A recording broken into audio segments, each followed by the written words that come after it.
नमस्कार, स्वागत है आप सभी का। मैं हूं सौरभ शर्मा। आज भारतीय जनता पार्टी और समाजवादी पार्टी दोनों ने उत्तर प्रदेश की जनता के लिए अपने अपने घोषणा पत्र लॉन्च कर दिए, यानी दोनों पार्टियों का चुनावी पर्चा आउट हो गया है। बीजेपी संकल्प पत्र लेकर के आई है और समाजवादी पार्टी वचन पत्र लेकर के आई है। बीजेपी के संकल्प पत्र में किसानों, युवाओं, महिलाओं समेत गांव और इंफ्रास्ट्रक्चर की बात की गई है, तो समाजवादी पार्टी ने अपने वचन पत्र में 2022 के लिए 22 संकल्प लिए हैं। यूपी में काम पर बातें हो रही हैं, घोषणा पत्र पर चर्चा आज से शायद शुरू हो जाए, नेताओं के बयान आएंगे, लेकिन साथ में धर्म भी चल रहा है, जाति भी चल रही है। जाट और मुसलमान वोटर भी अपना नफा नुकसान तय कर रहे हैं। क्या इस बार जनता यह संकल्प पत्र या वचन पत्र पढ़कर नेताओं के, पार्टियों के वादे सुनकर वोट देगी या फिर अपना मन बनाएगी जाट मुसलमान के नाम पर, कांवड़ यात्रा के नाम पर? फिलहाल योगी आदित्यनाथ का एक बयान बहुत ज्यादा ट्रेंड कर रहा है और पश्चिमी उत्तर प्रदेश के पहले चरण के चुनाव से पहले यह बयान लगातार देखा जा रहा है। क्या गौरव और सचिन जाट नहीं थे क्या? जो सैकड़ों किसान यहां मारे गए थे कबाल में, और उसके बाद किसान पंचायत के दौरान जब फायर हुई थी, बस्ट फायर हुई थी, क्या वे किसान जाट नहीं थे क्या? क्या ये दिल्ली में बैठा हुआ लड़का तब ये तमाशा देख नहीं रहा था क्या? सरकार में भागीदार बन करके और यहां पर यहां के नौजवानों को, यहां के बुजुर्गों को मरवा रहा था, और लखनऊ में बैठ करके समाजवादी पार्टी के मुखिया के रूप में, प्रदेश के मुख्यमंत्री के रूप में श्री अखिलेश यादव ये सारा कार्य करवा रहे थे। लेकिन तब मुजफ्फरनगर और पश्चिमी उत्तर प्रदेश इनको याद नहीं आ रहा था।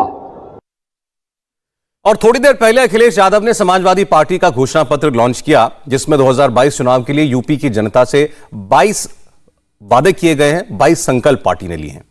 अखिलेश ने किसानों के लिए कई वादे किए, सभी फसलों के लिए एमएसपी लागू करने और गन्ना किसानों को 15 दिन में भुगतान का वादा किया।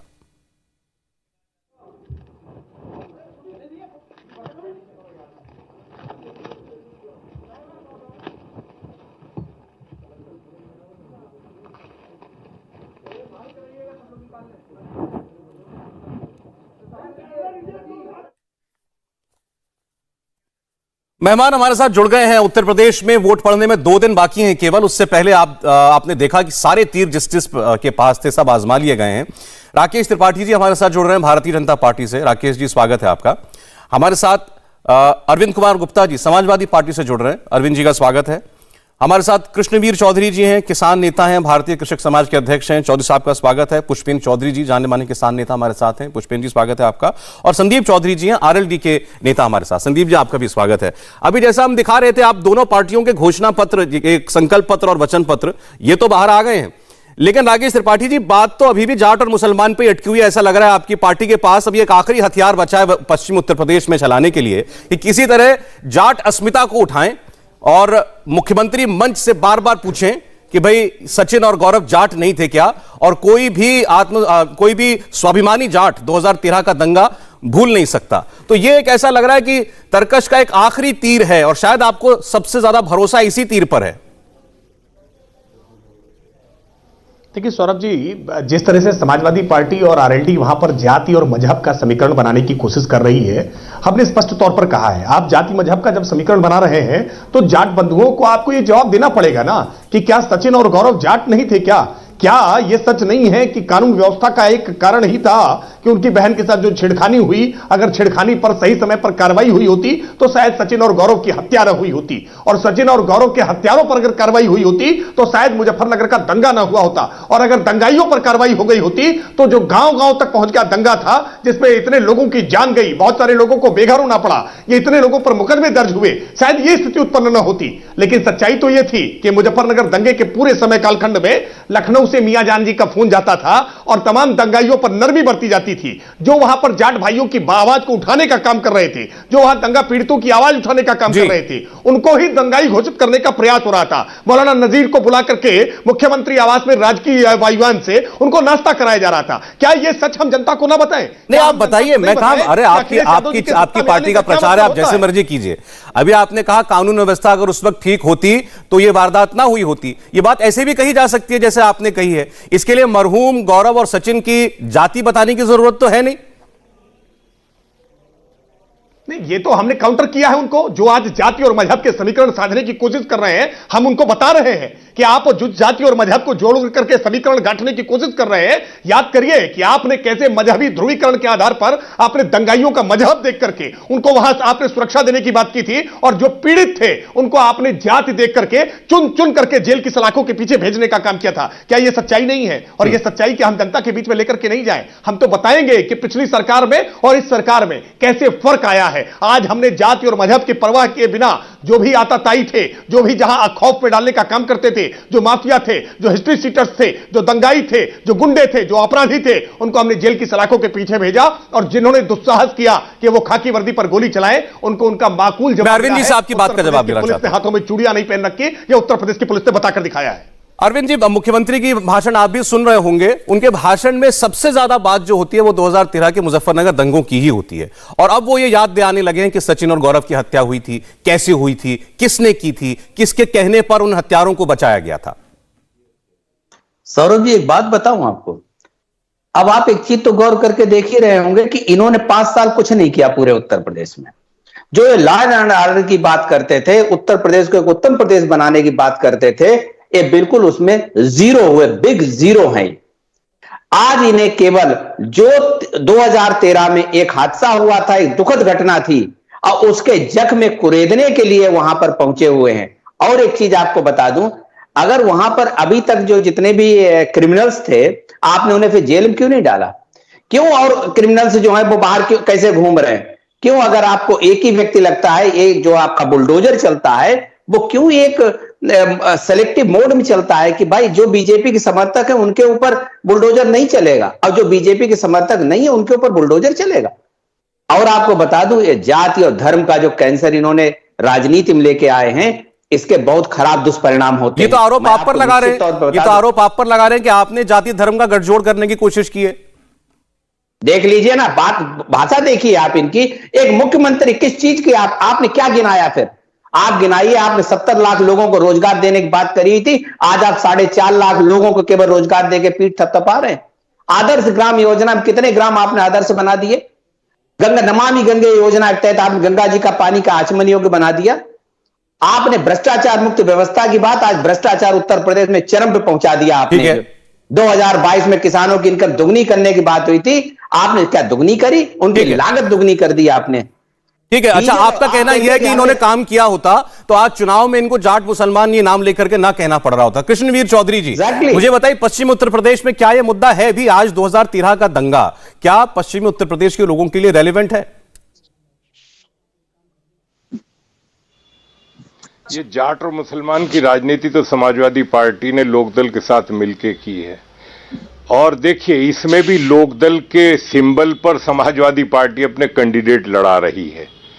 और जिस तरीके की बयानबाजी करवाई जा रही है कि वो 24,000 जाट हैं, 90,000 हैं, क्या ये समाज के लिए उचित है? इस तरीके की भाषा का जो प्रयोग किया जा रहा था, ये उम्मीदवार कर रहे थे, कोई और नहीं कर रहा है। और जब उम्मीदवार इस तरीके की भाषा का प्रयोग कर रहे थे और बराबर वो वायरल हो रहा है, तो फिर क्या जाट इतनी कमजोर है? जाट बहुत खुददार और बहादुर कौम है। जाटों ने हमेशा राष्ट्र की सेवा में अग्रणी योगदान भूमिका निभाई है, और जाटों का अपमान करेंगे इनके उम्मीदवार आज चुनाव के अंदर भी, तो जाट कैसे भूल जाएंगे?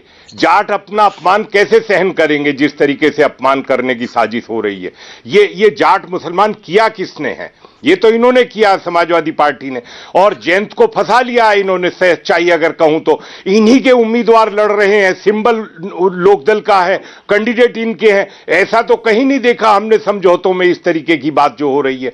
और अगर ये सच्चाई नहीं है, ये सच्चाई नहीं है कि आपने 6,250 जाटों के खिलाफ फर्जी मुकदमे कराए, क्या ये सच्चाई नहीं है कि हजारों युवाओं को जेल में ठूस दिया? अरे जिसके दिल पे बीतती है वही जानता है। जिनके बच्चों के साथ हुआ उन्हीं के परिवारों ने भुगता है, और वो भूल नहीं सकते। आप जितना मर्जी नेतागिरी की बात करें, उनको तो वो घटनाएं याद हैं। अगर आप याद नहीं भी दिलवाते, आप आपके उम्मीदवार इस तरीके का व्यवहार, दुर्व्यवहार जाटों से ना करते, अभी जो करा जा रहा है, ये सब क्या करवा रहे हैं?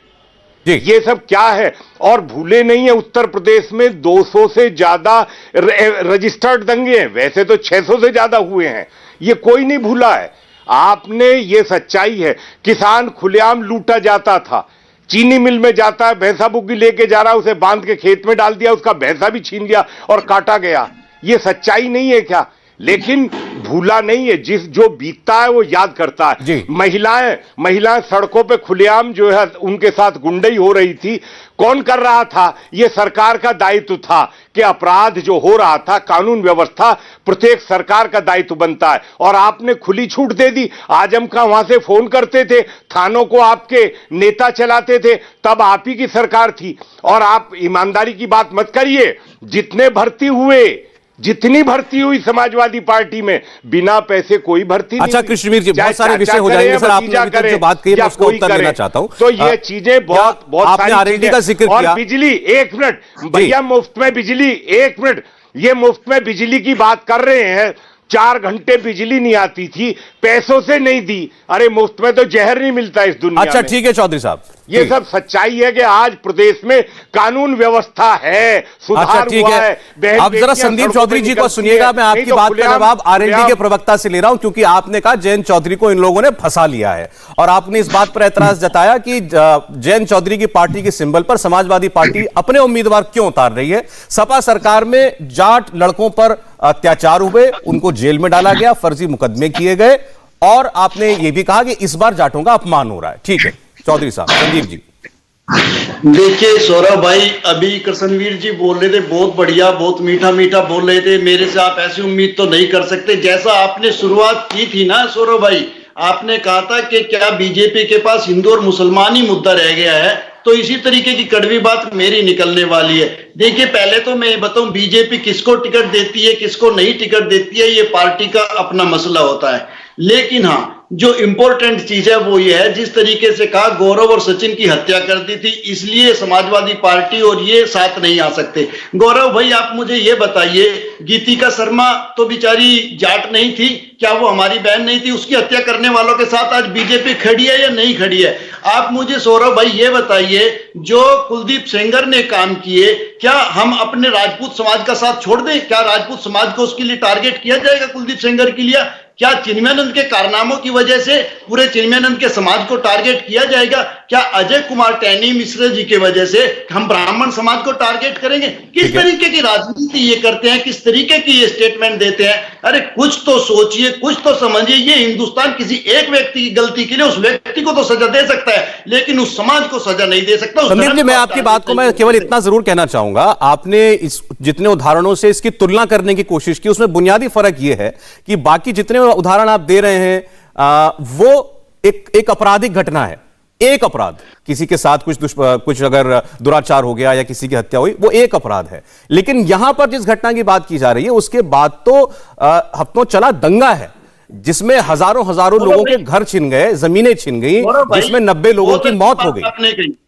सौरभ भाई बहुत अच्छी बात आपने कही। इसमें यही फर्क है, कृष्णवीर जी ने अभी कहा था कि भाई, कृष्णवीर जी भी जाट है, इन्होंने कहा हम लोग बहादुर होते हैं, हम किसी से डरते नहीं है। जब बात इनके बच्चों पे या बेटियों पे आएगी तो निसंदेह वो मुसलमान नहीं कोई भी होगा, इसी तरीके का उसको रिस्पॉन्स मिलेगा। लेकिन मुझे दुख इस बात का है कि ऐसा रिस्पॉन्स जब गीतिका शर्मा के साथ कांड किया गोपाल कांडा ने, उसके साथ क्यों नहीं हुआ? ऐसा जो रिप्लाई होना चाहिए था कुलदीप सेंगर के साथ क्यों नहीं हुआ? वो समाज के लोग कहां? देखिए आप फिर वही तुलना कर रहे हैं, संदीप जी। लेकिन मैं आप 2013 में जो हुआ था मुझसे बेहतर जानते हैं, आप उस इलाके के निवासी हैं, आपने और नजदीक से उसको देखा होगा। पुष्पेन जी यहां बैठे हैं, पुष्पेन जी भी वहीं से आते हैं। पुष्पेन जी मुझे बताइए कि क्या बार बार मुख्यमंत्री का यह मुद्दा उठाना, इसका कोई असर होगा? क्या आज उत्तर प्रदेश के अंदर भाजपा ऐसा सेंटिमेंट पैदा कर सकती है, उसमें कामयाब हो सकती है कि जाट वोटर बीजेपी को वोट करे? देखिए सौरभ जी, इसको सारी चीज को जो है थोड़ा सा मैं परिप्रेक्ष्य में रख देता हूं जी। जो नीचे सेंटीमेंट जा रहा है, जो नीचे सोच बन रही है, जो किसान आंदोलन के माध्यम से भाजपा को घेरने का काम हम लोगों ने किया था, उस माहौल को जो है अगर ये आगे ले जाते तो निश्चित रूप से 250 से कम सीटें गठबंधन की नहीं आ रही। लेकिन जिस प्रकार से इन्होंने ये एक तो गठबंधन किया है, इसका नवासी से ही मैं बता दूं कि ये सारी की सारी चौधरी चरण सिंह जी की विरासत थी। चौधरी चरण सिंह जो है उसके उनके चरणों में बैठ करके मुलायम सिंह यादव और वो प्रदेश के उनके नेता हुआ करते थे। जब चौधरी साहब जो है राष्ट्रीय स्तर के नेता थे, प्रधानमंत्री भी रहे, उस सारी विरासत को अपने चरखा दाव से चौधरी अजीत सिंह को पटकनी मार के 89 में वो मुख्यमंत्री बन गए। वहीं से ये चीजें शुरू हो गई थी। उसके बाद लगातार जो है इन्होंने इनको घटाते ये छपरौली सीट पे आ गए 2017 में, और छपरौली में भी अंत में विधायक चला गया। जाटों के आरक्षण के खिलाफ सदा जो है समाजवादी पार्टी मुलायम सिंह परिवार रहा। हरित प्रदेश का मुद्दा जो चौधरी अजीत सिंह बार बार उठाते थे या चौधरी चरण सिंह भी चाहते थे कि प्रदेश का छोटे हिस्सों में बंटवारा हो, उसके खिलाफ ये रहे। और कवाल कांड जो हुआ है उसमें जो हिंदू मुस्लिम एकता का फार्मूला था चौधरी चरण सिंह जी का, उसको खंडित करके इन्होंने जाट और मुसलमान को भिड़ाने का काम किया। वो एक घटना हुई थी, यदि उसी दिन लोग अरेस्ट हो जाते जो भी दोषी थे और उनके खिलाफ कानूनी कार्रवाई हो जाती तो उसमें दंगा आगे नहीं होता, लेकिन जानबूझ करके उसमें इस तरह की एक तरफा कार्रवाई की गई कि जो लोग दोषी थे उनको जो है छोड़ दिया गया, जबकि उनको अरेस्ट कर लिया गया था।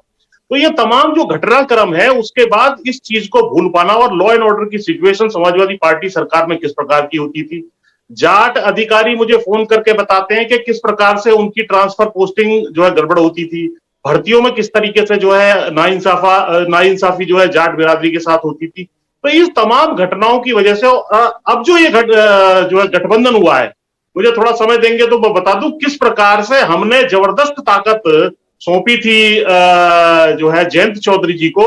उनकी ताकत को 1/4 कर दिया इन्होंने। कैसे किया? 1/4 तो सीटें हैं जो इनको मिलनी चाहिए थी वो दी नहीं।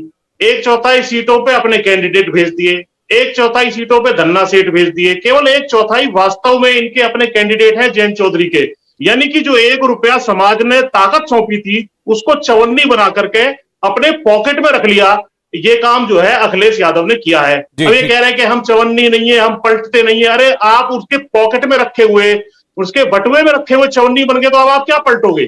इस वजह से भारी रोष है। जाट जो है समाजवादी पार्टी के सिंबल साइकिल पर वोट देने के लिए बिल्कुल तैयार नहीं है। अच्छा, हमने इनको सचेत किया था कि भविष्य के जो लीडर हैं, यहाँ पर दलितों के जो लीडर हैं भविष्य के, वो चंद्रशेखर रावण हैं। आप ये अच्छा नहीं, आप ये कह रहे हैं कि अगर गठबंधन नहीं होता तो जाट जयंत चौधरी के साथ था, गठबंधन हो गया तो कम से कम साइकिल के साथ तो नहीं जाएगा जाट। भाई मैंने कहा 1/4 इनके कैंडिडेट है, उसमें तो इनको वोट ठीक ठाक मिल जाएगी। बाकी जगह तो जो समाजवादी पार्टी के इंपोर्टेड हैं या धन्ना सेठ है, अब धन्ना सेठ और इंपोर्टेड जो कैंडिडेट हैं वो किसके विधायक बने और खिसके, वो इनके काबू में नहीं रहेंगे।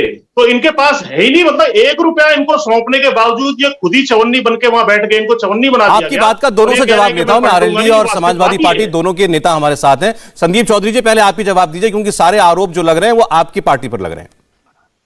सौरभ भाई, मैं आपको बता दूं, जैसे पुष्पेंद्र जी हैं और कृष्णवीर जी हैं, ऐसे लोग हमारे समाज में लगातार काम करते हैं। इन्हें टीवी चैनलों पर बैठने का मौका भी मिलता है, बात रखने का मौका भी मिलता है। लेकिन मैं बड़े दुख के साथ कहना चाहता हूं, कोई एक फोटो 100 व्यक्तियों के साथ ये नहीं दिखा सकते। समाज के 100 व्यक्ति भी इनके साथ नहीं है। और मैं चैलेंज करता हूं, आज की तारीख में चैलेंज करता हूं, कहीं भी ये खड़े होकर 100 व्यक्ति इकट्ठे नहीं कर सकते। लेकिन ये जयंत चौधरी को, चौधरी चरण सिंह को, चौधरी अजीत सिंह को चैलेंज करके यहां बड़ी बड़ी बातें कह सकते हैं। मैं गारंटी के साथ कहता हूं, ये कहीं का पार्षद बन के मुझे दिखा दें तो मैं राजनीति छोड़ दूं। लेकिन ये यहां बैठ के विश्लेषण करते हैं, किसान नेता बन जाते हैं। एक किसान का एनजीओ बना लेने से कोई किसान नेता नहीं बनता। ये भी लोग राकेश टिकैत की तरह आपको बॉर्डर पर दिखाई देते अगर ये किसान नेता होते। लेकिन नहीं, ये पुष्पेन जी आपको क्या लग रहा है, ये पुष्पेन जी बीजेपी के समर्थक थे क्या?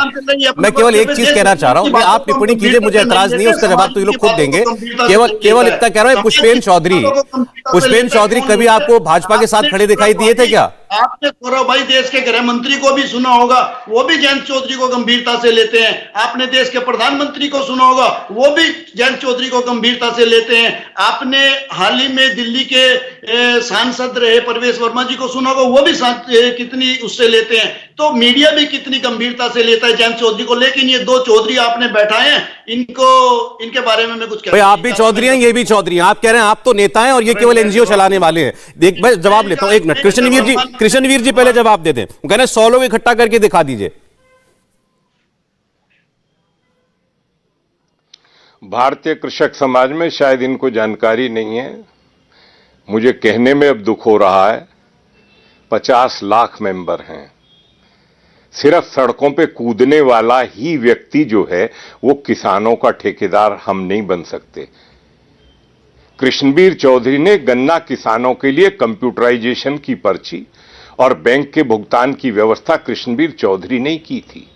कृष्णवीर चौधरी ने एथेनॉल की शुरुआत के लिए इस देश में सबसे पहले भारतीय गन्ना विकास परिषद के अध्यक्ष के रूप में किया। आपका नाम सिलेक्ट हो चुका है। ये कहना एक मिनट अब सुनिए जरा, कृष्णवीर चौधरी अगर गांव में भी जाते हैं तो वहां हजारों लोग इकट्ठा होते हैं। मेरे अपने गांव, मैंने अपने गांव में खेल का कॉम्प्लेक्स बनवाया है 25,000 मीटर में। ये एनजीओ की जो आपने बात कही, ये 25,000 स्क्वायर मीटर में कॉम्प्लेक्स बनवाया। शिलान्यास पे हजारों लोग आए और उद्घाटन पे हजारों लोग आए और सब ये खुश हुए कि एक अच्छा काम हुआ है। आपको जानकारी नहीं होती तो आप सिर्फ ठेकेदारी मत लीजिए। ये समाज बहुत बड़ा है। ये मेरा जहां तक बात है, मैं सिर्फ जाट राजनीति सीमित नहीं हूं। मेरे लिए कर्नाटक में भी है, मेरे लिए तमिलनाडु में भी है, मेरे लिए महाराष्ट्र में भी है, मेरे सारा राजस्थान में भी है, हरियाणा में भी है। हर जगह हमारे साथी इतना सब करते हैं। तो आप, अगर मैं तोड़फोड़ नहीं करवाता, आग नहीं लगवाता, तो आपको समझ में नहीं आएगी बात। आपको तभी समझ में आएगी। मैं भी उसी रास्ते पे लोगों को उतारूं। नहीं, ऐसा है ना संदीप जी, देखिए आपने चूंकि आपने इनके दोनों के ऊपर आपने व्यक्तिगत तौर पर इनके लिए सवाल उठाया, ये नेता नहीं है और इनके कहने का कोई असर नहीं है, तो वो आपको जवाब दे रहे हैं कि उनके पीछे क्या फॉलोइंग है। सौरभ जी, एक मिनट सौरभ जी, पुष्पेंद्र बराबर, देखिए मुझे आज अच्छा लगा कि पुष्पेंद्र ने चौधरी साहब के समय क्या बिल्कुल सच्चाई पुष्पेंद्र ने सबके सामने रखी है। मेरे तो पिताजी चौधरी चरण सिंह के उसमें जो है सेवा में रहे और उस समय रहे जब बीकेडी होती सेवा में रहे, तभी आप उनके खिलाफ इस तरीके से बीकेडी होती थी जी। बहुत अच्छी बात है आपकी। मैंने क्या, अरे आप सुनिए, लेकिन चौधरी चरण सिंह का जो कैरेक्टर था, चौधरी साहब बनने के लिए तो हमें कई जन्म सोचना पड़ेगा। चौधरी चरण सिंह के चरणों में बैठ के अभी क्या गलत था पुष्पेंद्र ने, मुलायम सिंह यादव, लालू यादव और शरद यादव, केसी त्यागी, सुनिए, सतपाल मलिक, ये सब चौधरी साहब के चरणों में बैठ के राजनीति करते थे। और इन्होंने, पुष्पेंद्र ने सही कहा कि अजीत सिंह को धोखा मुलायम सिंह जी ने किया था। तो आपको अगर जानकारी नहीं है और अगर पुष्पेंद्र ने सही बात कह दी तो आपको ऐसे शब्दों का प्रयोग नहीं। संदीप जी एक मिनट मेरी बात सुनिए, कृष्णवीर जी एक मिनट, संदीप जी मेरी बात सुनिएगा, संदीप जी मेरी बात सुनिएगा। देखिए आप ये ना कहते कि ये 100 लोग नहीं जुटा सकते तो वो इतना लंबा बोलते नहीं। अच्छा एक सेकंड, संदीप चौधरी जी मेरी बात सुन लीजिए प्लीज, मेरी बात सुन लीजिए, बाकी मेहमान भी इंतजार करें, मेरी बात सुन लीजिए। मैं आपसे ये कह रहा हूं कि इन दोनों में से किसी ने भी स्वर्गीय चरण सिंह जी, स्वर्गीय अजीत सिंह जी, उनके बारे में कोई ऐसी टिप्पणी नहीं की। इन्होंने तो बड़े श्रद्धा भाव से बात की है दोनों ने, पहली बात। दूसरी बात, ये पुष्पेंद्र चौधरी ने तो ये कहा, सुने मेरी बात सुन लीजिए ना, मेरी बात तो सुन लीजिए। हाँ, इन्होंने बोला, जयंत चौधरी जी के खिलाफ बोला, इन्होंने कहा ये अलायंस से खुश नहीं है, लेकिन उसके साथ साथ उसके मेरी बात तो पूरी होने दीजिए, ये तो आज भी ये कह रहे हैं कि जयंत चौधरी अकेले लड़ते तो समाज पूरी तरह उनके पीछे खड़ा था। ये तो आज भी यही कह रहे हैं। बड़े नेता होते अपनी पार्टी बना लेंगे, ये जयंत चौधरी को सलाह देंगे क्या? इनके कहने से जयंत चौधरी चलेंगे क्या? आप मुझे ये बताइए। ये इतने बड़े नेता, मैंने कह दिया कहीं नहीं, ये ठीक है, नहीं ये बात आपकी बिल्कुल ठीक है। जयंत चौधरी अपनी पार्टी के लीडर हैं, वो जो फैसला करें, लेकिन उसके बाद जो समाज के लोग हैं उनका अपना भी कोई मत होता है, तो इन्होंने अपना मत रखा, उसमें इतना भड़कने की क्या बात है? समाज के लोगों का अमित शाह जी ने बता दिया, प्रधानमंत्री ने बता दिया, परवेश वर्मा ने बता दिया, जितने बीजेपी के नेता है वो सब जानते हैं जयंत चौधरी कितने मजबूत है, समाज उनके साथ खड़ा है या नहीं खड़ा है। ठीक है, एक मिनट पुष्पेंद्र जी जवाब दे दें। पुष्पेंद्र चौधरी जी, पुष्पेंद्र चौधरी। हाँ, जरा ये बीच में नहीं बोलेंगे, शांति से सुन लिया कीजिए संदीप भाई, बौखलाओ मत। 13 महीने में जितना मैंने बीजेपी को घेरा है उतना कोई किसान नेता बता दे। मैंने गालियां भी खाई हैं और बार बार मेरे ऊपर आरोप लगे हैं कि मैं लोकदल का आदमी हूं, मैं कांग्रेस का आदमी हूं, मैं समाजवादी पार्टी का आदमी हूं। आज आपको मैंने आईना दिखा दिया तो आप कह रहे हैं कि भाई इनके पीछे कुछ नहीं है। जब 12 तुगलक रोड चौधरी अजीत सिंह की कोठी खाली हो रही थी तो वहां गिरफ्तारी मैंने दी थी। अब आपको जो है वीडियो भेज दूंगा। और आपके एमएलसी और एमएलए एमपी वहां पीछे पीठ खुजा करके भाग गए थे। जब जो है यहाँ पर मुरादनगर में दिल्ली का पानी रोका गया था, हमने दिल्ली का पानी वहां रोका था। हमने जो है लाठियां खाई हैं इनके लिए। आप हवा में बातें करना बंद करिए। अब मैं आपको जो ये बातें हैं, ये आपको दम्भ वाली जो बातें आप कर रहे हैं, अरे चौधरी चरण सिंह तो चवन्नी को भी 1 रुपए में चला देते थे। क्या 67 में 71 में उनकी मेजोरिटी थी फिर भी मुख्यमंत्री बन गए? क्या उनकी मेजोरिटी 1980 में थी फिर भी वो प्रधानमंत्री बन गए? यहां इतनी बड़ी ताकत हमारे अफसोस के साथ कहना पड़ रहा आपको दे दी थी। आप चंद्रशेखर रावण को ले लेते, कांग्रेस को ले लेते और छोटे दलों को ले लेते, अरे 60-70 सीटें आप जीतते, आप मुख्यमंत्री बन सकते थे। आपको मालूम ही नहीं है, आपको खत्म कर दिया गया है। आपको समाजवादी पार्टी ने खत्म करने का सिस्टमेटिक तरीके से काम कर दिया। आपकी समझ में नहीं आ रहा। और 10 मार्च को आपको समझ में आ जाएगा जब परिणाम आएगा, आप देख लेना। अरविंद गुप्ता, देखिए सही बात तो यह है कि जयंत चौधरी और अखिलेश जी ये दोनों मित्र हैं इस टाइम, और मित्रता में क्या फायदा है क्या नुकसान है इसकी चिंता नहीं करी जाती। जब हमने दोस्ती करी है तो दोस्ती को निभाएंगे, हम सुख में साथ रहेंगे और दुख में भी साथ रहेंगे, इससे कोई फर्क नहीं पड़ता। देखिए एक चीज आपको बताऊं, ये जो बातें हो रही है इसमें केवल एक ही अपेक्षा कर रहे हैं क्या? नहीं, मैं केवल एक मित्र की बात कह रहा हूं कि जो एक सच्चा मित्र अपने मित्र के साथ जब खड़ा होता है। यहां पर मैं एक चीज जरूर कहूंगा, देखिए आज एक चीज तो निश्चित है कि जाट समाज जो है जयंत चौधरी के साथ बहुत मजबूती से खड़ा हुआ है, और इसका डर जो है भाजपा के चेहरे और भाजपा का जो कुनवा है उसके सामने आसानी से आप उनके चेहरों पर देख सकते हैं। अगर वहां पर जयंत चौधरी और अखिलेश जी का जो गठबंधन है वो इनकी जड़ें नहीं हिला रहा होता तो आज इन्हें जो है सब वो पुराने घाव कुरेदने की जरूरत नहीं पड़ती। आज ये बात करते किसानों के उत्थान की, आज ये बात करते महंगी बिजली की। अब हम इनसे केवल एक चीज ये पूछना चाहते हैं, जब अभी 1.5 साल तक किसान दिल्ली के बॉर्डर पे पड़ा रहा तब आपको उनसे बात करने की समय नहीं मिला। आज जब इलेक्शन आ गया है तब आप इनके घरों पे पहुंच रहे हैं। 700 लोग मर गए, किस लिए मर गए? केवल आपका एक तुगलकी फरमान था कि हमें एक किसान सुधार बिल लाने हैं। अगर आपने वास्तव में कुछ करना होता तो आप न्यायिक व्यवस्था में सुधार बिल लाने का प्रयास करते कि अगर कहीं पे दंगा होता है तो जितने भी लोग दंगे में शामिल होते हैं सबको सजा मिले, लेकिन अपने यहां अभी तक कोई यही तो आप आरोप लगाते हैं कि यही तो आपने नहीं किया। दंगे में शामिल सभी लोगों पर कार्रवाई की होती तो दंगा, अगर पहले ही रोक लेते तो दंगा ही नहीं होता। एक बात बताइए सौरभ जी, 14 में किसकी गवर्नमेंट आ गई थी सेंट्रल में? भारतीय जनता पार्टी की। आपने क्यों नहीं एक्शन लिया? क्या कर रहे थे आप? अगर उत्तर प्रदेश में इसी तरीके से अराजकता और 14 में आ गए थे, आप 17 कहते तो मैं समझता, 14 में आ गए थे तो केंद्र से क्या करते? क्यों नहीं? अगर केंद्र के पास अधिकार होता है कि अगर किसी राज्य में जो अराजकता बहुत ज्यादा फैल जाती है तो आप वहां पर जो है प्रेसिडेंट सरकार को बर्खास्त भी कर सकते थे। ये आप ये ऐसा ना कहिए, कोई कोर्ट करके रख लेगा, ये कहेगा कि ये तो विपक्ष वाले पहले ही कह रहे थे कि 356 लगा भी केंद्र सरकार तो कोई हर्ज नहीं है। देखिए एक बात आप समझ लीजिए, अगर आपको लग रहा था गलत हो रहा उत्तर प्रदेश में तो आप जरूर वो एक्शन लेते, लेकिन सही बात तो है कि आपने एक्शन कुछ नहीं था। अच्छा, एक सही स्थिति यह है कि आज जो है क्लास का जो सबसे खुरापाती व्यक्ति था उसे आपने मॉनिटर बना दिया, इसीलिए आज उत्तर प्रदेश में दंगे नहीं हो रहे। अच्छा ठीक है, अच्छा जवाब दीजिए राकेश त्रिपाठी जी।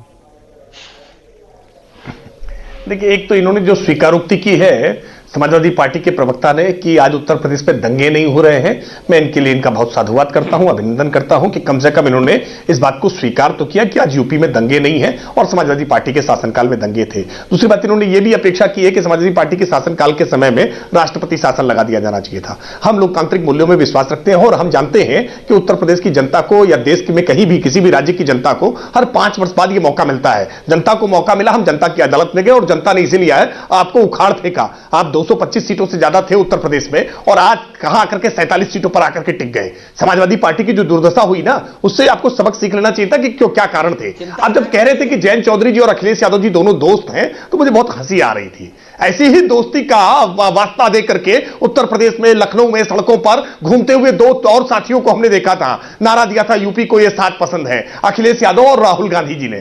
क्या हुआ? 2017 का चुनाव परिणाम आते आते तक में दोस्ती टूट गई, बिखर गई उसके बाद फिर रिश्ता जोड़ लिया था, बुआ बबुआ का गठजोड़ बना लिया था, बुआ के साथ दोस्ती कर ली थी उन्होंने, सपा बसपा का साथ हाथी को साथी बनाया था। क्या हुआ परिणाम? परिणाम आने से पहले ही गठबंधन टूट गया और आपके महबूबा मुफ्ती को अपनी बहन आपने बनाया था, तो इसलिए ये जो दोस्ती का हवाला दे रहे हैं ना, मैं पूरे दावे के साथ कह रहा हूं। अरे अरविंद जी, आप सुन लीजिए, आपको आप जब बोल रहे थे तो मैं सुन रहा था ना। ये समाजवादी पार्टी के संस्कार क्यों दिखाने लगते हैं? आप तुलनात्मक रूप से भद्र व्यक्ति दिखाई पड़े हैं, आप अन्य प्रवक्ताओं की तरह नहीं है जो बीच में हल्ला बोल करते हैं। आपने स्वीकार किया है कि भाई दंगा नहीं हो रहा है भाजपा की सरकार में, आप अच्छे प्रवक्ता हैं, मैं आपके अच्छाई चलिए अच्छा, लेकिन उसके साथ जो कहा वो भी तो दोहराइए ना। इन्होंने कहा कि सबसे शैतान बच्चे को मॉनिटर बना दिया।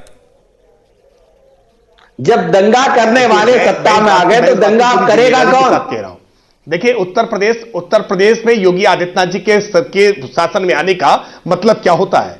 उत्तर प्रदेश में मुख्यमंत्री जी योगी जी के मुख्यमंत्री बनने के बाद हमने जो हर जिले में पैरेलल सत्ताएं चल रही थी ना, माफियाओं के, मुख्तार अंसारी हो, अतीक अहमद हो, रिजवान जहीर हो, मुकीम काला हो, जो मुन्ना बजरंगी हो, तमाम सारे अलग अलग प्रकार के जो माफिया थे, इन माफियाओं के साम्राज्य को ध्वस्त करने का काम किया। 1900 करोड़ रुपए की, 1866 करोड़ रुपए की संपत्ति है जिस पर हमने बुलडोजर चलाने का काम किया है। पूरे देश में, दुनिया में आज इस बात की तारीफ हो रही है कि कोई ऐसा शासक आया है जिसने माफियाओं की संपत्ति पर बुलडोजर चला करके ध्वस्त किया है और वहां हम गरीबों के लिए पक्के मकान बनाने का काम कर रहे हैं।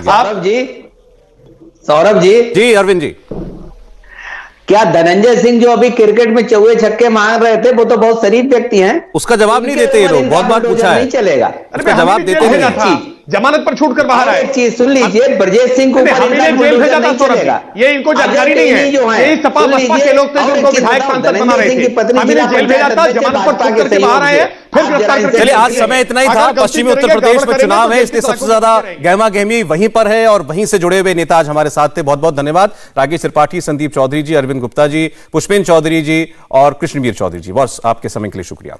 इंडिया टीवी हर वक्त हर जगह डाउनलोड करने के लिए सर्च करें India TV news Google play store या ऐप स्टोर पर।